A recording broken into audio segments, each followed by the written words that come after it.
breed standard for the Dachshund devotes 28 lines to describing the front, 22 to outlining the ideal configuration of the rear, and 19 lines are used to indicate the properties of the head.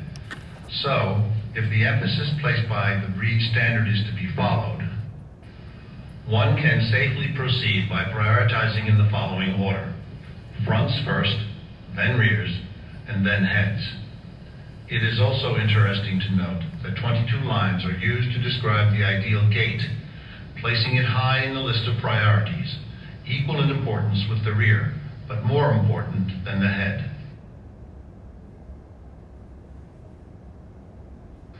The breed standard states that, viewed from above or from the side, the head tapers uniformly to the tip of the nose. The eyes are of medium size, almond-shaped and dark-rimmed with an energetic, pleasant expression. Please note that the standard does not call for a small eye, but rather for an eye of medium size and an almond shape, which is described in one dictionary as being oval with pointed corners. Another dictionary defines almond-eyed as having narrow, oval-shaped eyes. So while a round eye is more vulnerable to injury and therefore functionally less desirable, neither is the breed standard calling for a small beady eye, which would greatly detract from the typical expression of the Dachshund. The Dachshund's ears should be set near the top of the head, not too far forward. They are of moderate length, rounded, not too narrow, pointed, or folded. The set and carriage of the ears, which is with the forward edge just touching the cheek, so that the ears frame the face when the dog is animated, is an element of the Dachshund head that makes it distinctive. While we feel that an otherwise typical, balanced, sound, well-structured specimen should not be drastically penalized for less than perfect ears, they are an element of breed type and should be noted and considered in your evaluation of the dog. Anne Gordon's engrossing book, The Dachshund, A Dog for Town and Country, quotes Grace Greenberg's observation that when a Dachshund is alert, the carriage of the ears should give the appearance of an Egyptian headdress. The skull is slightly arched, neither too broad nor too narrow, and slopes gradually with little perceptible stop into the finely formed, slightly arched muzzle, giving a Roman appearance. This arch to the muzzle increases the area of olfactory nerves, thereby enhancing the Dachshund's scenting ability. It may also be of benefit when the dog is in the burrow by optimizing his ability to inhale in an oxygen-poor environment. Notice the difference between the incorrect concave muzzle of the dog on the left and the beautifully arched muzzle of the dog on the right.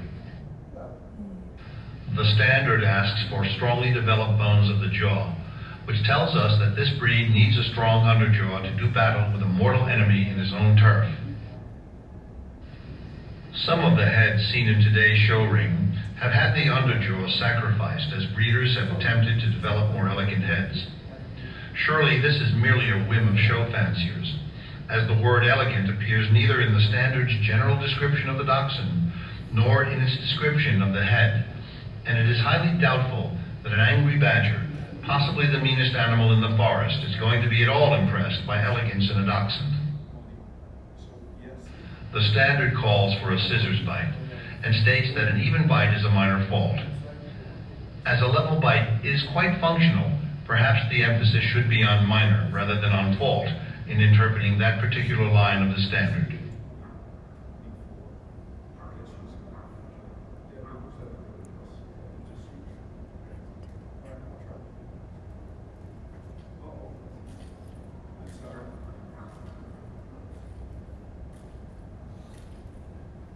Trying to get so people can use their credit cards and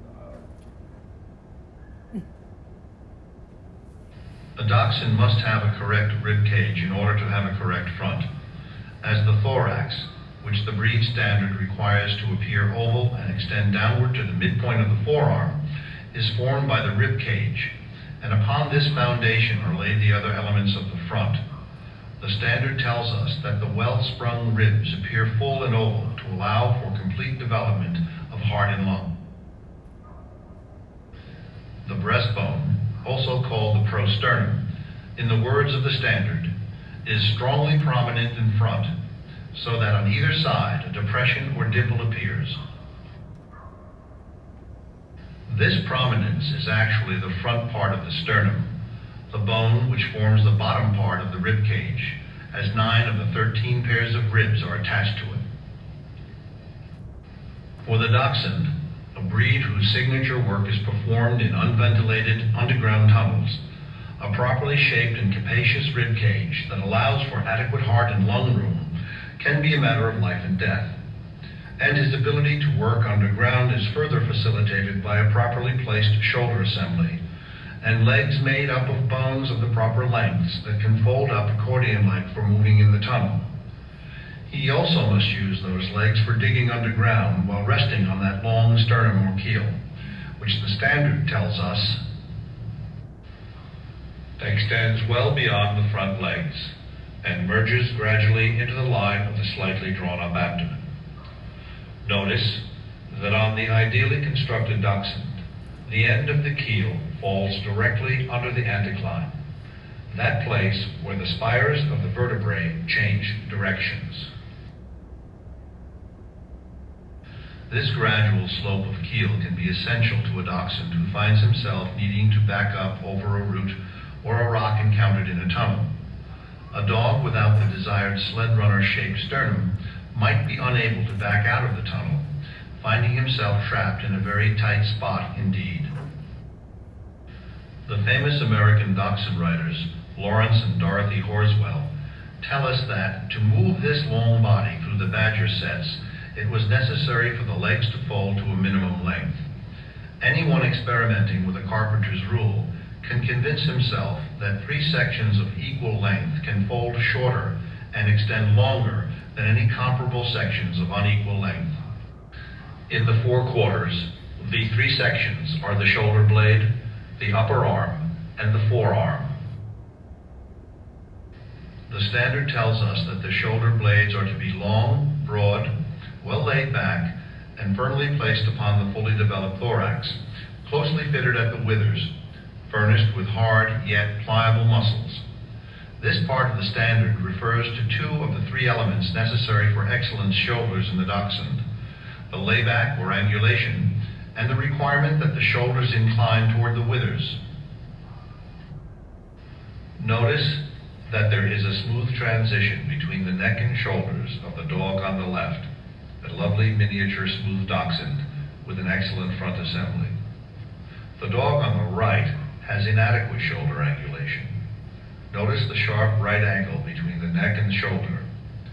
When evaluating the dachshund, be very aware of the information that this visual clue hands you on a silver platter. Barring the occasional handling or grooming error, it will almost always indicate an upright shoulder, which will very often contribute to a lack of balance between the angulation of the front and rear. We will discuss later the movement problems that this imbalance will create. On the left are more examples of dogs with correct shoulder angulation. The dogs on the right are lacking in shoulder angulation, often referred to as layback. The standard does not ask for a specific degree of angulation of the shoulder, but does ask for a 90-degree angle between the shoulder and the upper arm. And we will later discuss the fact that right angles are required between the bones of the rear. So it follows that, for balance in this breed, the correct specimen must have a shoulder that is very well laid back. We know from the groundbreaking work of Rachel Page Elliott, so brilliantly explained in her book Dog Steps, that it is only rare that canines have an actual 45-degree shoulder angle. But bear in mind that Mother Nature will permit more angulation in these dwarf dogs whose bodies are slung between their legs than she will in other, more attenuated breeds. The standard specifies that the shoulders are to be closely fitted at the withers, denoting a narrow space between the tops of the blades. Unlike some of the longer leg coursing hounds, the dachshund does not need to reach very far down to deal with his prey, so does not require a great deal of reserve space between his shoulder blades to allow them to converge as he lowers his head. The third element, shoulder placement, is addressed in the standard by inference. We are told that the lowest point of the breast line is covered by the front leg. While that certainly tells us something about the shape and length of the breast line, it also tells us something important about the placement of the whole front assembly, which is determined by where the shoulders are attached to the rib cage by soft tissue. There is a small area spanning only a few ribs where the canine shoulder will be attached, and on a dachshund, the further back, the better. We hope that you will train your eye to recognize the difference between dogs with good shoulder placement and the ones who are lacking in this respect, having their shoulders placed further forward. This is an important aspect in the integrity of the front assembly, and especially on the moving dachshund, it affects the perception of prosternum, a hallmark of breed type. Even a dog with a good prosternum can appear nearly flat-chested on the move if a forward-placed front assembly allows the point of shoulder to obscure the appearance of his forechest as he moves. To be sure, optimum shoulder placement contributes much to a balanced, aesthetically pleasing outline, but more importantly, it affects the structural integrity of the whole dog. The front legs are the support for the heavier end of the dog, so the further back the front legs are, the more support they offer, an important factor on this decidedly unsquare breed. Moving from the shoulder to the upper arm, we have discussed why it is important for it to be of equal length to the shoulder blade. The standard asks for it to be set at a right angle to the shoulder, and this will facilitate both the folding of the limbs that is required underground and the ideal dachshund movement that will be discussed later. We are also told that the upper arms are strong of bone and hard of muscle, lying close to the ribs, with elbows close to the body, yet capable of free movement. The standard tells us that the ideal dachshund forearm is short, supplied with hard yet pliable muscles on the front and outside, with tightly stretched tendons on the inside and at the back, slightly curved inwards. The joints between the forearms and the feet, the wrists, are closer together than the shoulder joints, so that the front does not appear absolutely straight.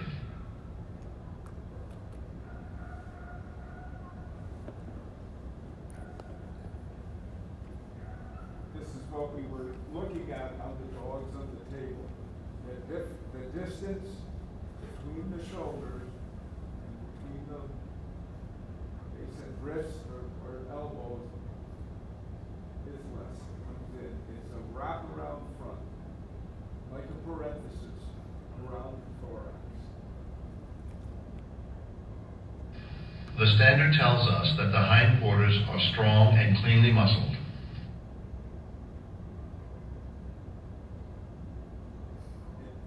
Here again, we see the right angles required for the front.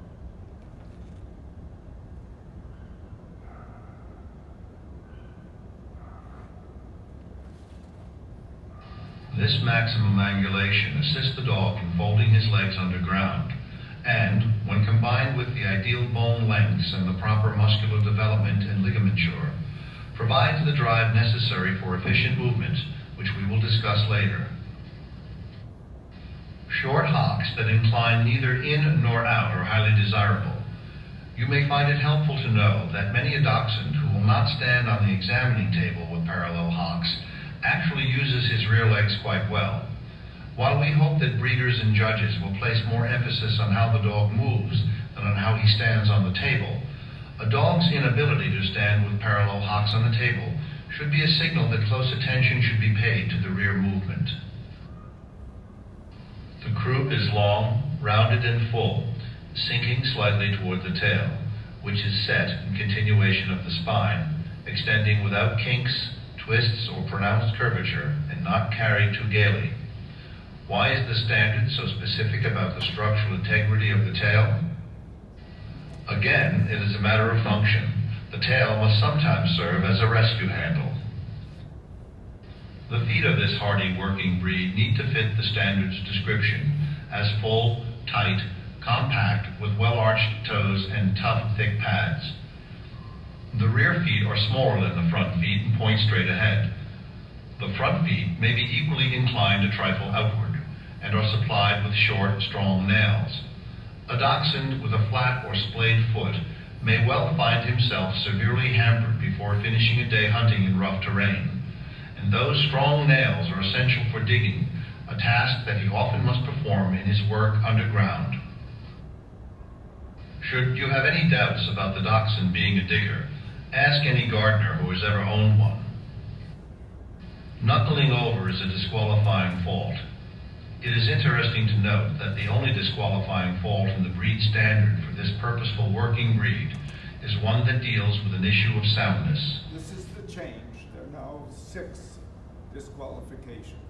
The important phrases to remember regarding the standard's text in respect of the smooth coat are short, smooth, and shiny, and that it should be neither too long nor too thick.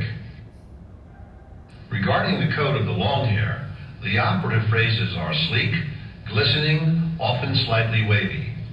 Too profuse a coat, which masks type, equally long hair over the whole body, a curly coat, or a pronounced parting on the back are false. For the wire-haired variety, remember that, with the exception of jaw, eyebrows, and ears, the whole body is covered with a uniform, tight, short, thick, rough, hard outer coat, but with finer, somewhat softer, shorter hairs, undercoat, everywhere distributed between the coarser hairs. The distinctive facial furnishings include a beard and eyebrows. The general arrangement of the hair is such that the wire-haired dachshund, when viewed from a distance, resembles a smooth.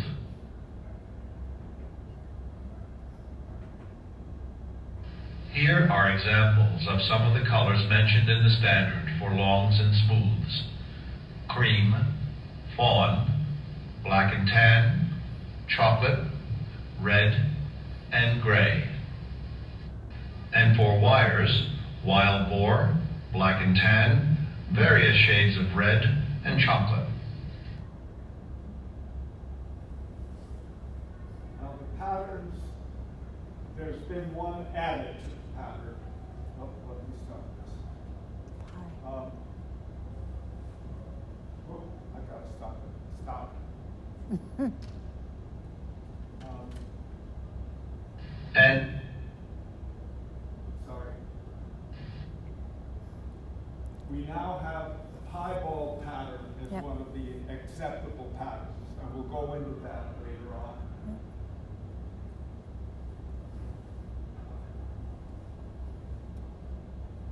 So here are some of the others, and sable is the pattern that consists of dark overlay on a Right. red base generally, and you're likely to see a widow's peak on the sable. and brindle. Notice that the brindle pattern is evident in the tan markings of the black and tan. Here are some more black cream, black and tan. And